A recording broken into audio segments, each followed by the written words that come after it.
Good afternoon, everybody. This is Nate over at Bullion RV in Duluth, Minnesota. Got another video for you today in the shop on a brand new 2025 Forest River Wolf Pup 16LP. Stats are going to pop up at the beginning of the video. Definitely feel free to pause and get a little bit more information. We're going to show you some features on the outside, get you on the inside. Let me know what you think. And before I go any further, thanks for help getting Bullion to 18,000 subscribers. Make sure to subscribe if you're new. So coming around the front, you'll see the Wolf Pup logo here.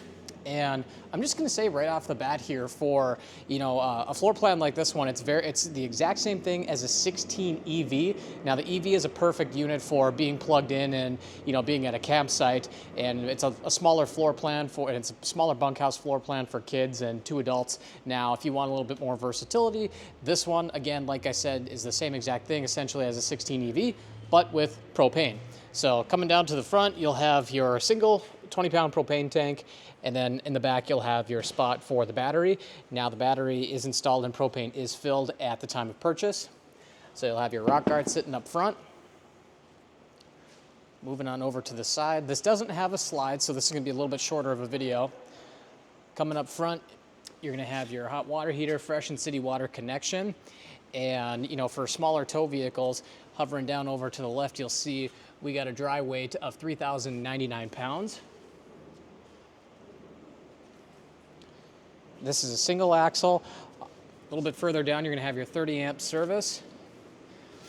So you'll have your manual jacks as well. Wastewater and sewer outlet connection are going to be at the bottom here. And not too much on the rear here, so we'll take a look at the back. Coming on over to the side here. So you do have a large power awning here, and you do have your furnace is going to be on this side, and you do have a spot to mount a TV. So you'll have your GFCI outlets here, and then you'll have your mount sitting right here as well. And then just coming on down, going over a little bit of pass-through storage. Now, kind of from where I'm standing at sitting at this corner here, you can actually see from this side the inside of the unit. So you could store from this side here if you're outside, or if it's raining and you want to store something from inside to this pass-through, you can do that. Coming on in. So right off the bat here, I'm just going to kind of start at the back. You'll see that you do have your bed back here with a lot of storage up above. So if you want to put like smaller totes or smaller bins, they can sit up here. Your spot for your TV is going to go right here. And then just underneath, you can kind of see that storage that we're working with if I wanted to store to that pass-through storage. And then you'll also have your crank for your jacks and your power cord down below. Device charging outlets are going to be near the bed as well to keep your devices nice and charged. Small little dinette area to have your breakfast, lunch, and dinner. That's also an exit window. You'll see a decent amount of storage up there. And then through this unit, you do have your touch lights, so you can freely adjust, turn those off and on anytime that you like. Above my head, you're going to have your air conditioner. Then right off to the side, awning. And then you'll have your readout for your tanks, water heater. Everything you need to know is going to be right in this location, or everything that you need to do, not know. Everything that you need to do is going to be in this location. And then you'll have another power outlet sitting right there.